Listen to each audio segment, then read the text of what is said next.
First of all, ang nagiging common na signs and symptoms ng mpox is rash.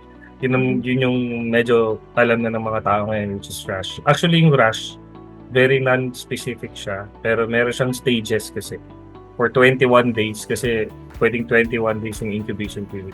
Yung mga specific rash na hindi lang yun yung pag nakita mo yun, mpox yun. Hindi. Ganun. May stages siya kung saan kailangan mas nakikita ng doktor kasi alam niya kung ano yung stages niya.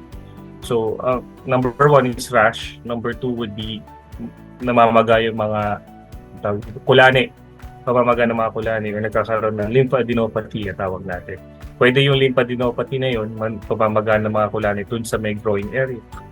Minsan meron dito or sa kilid dito. Parang ganun.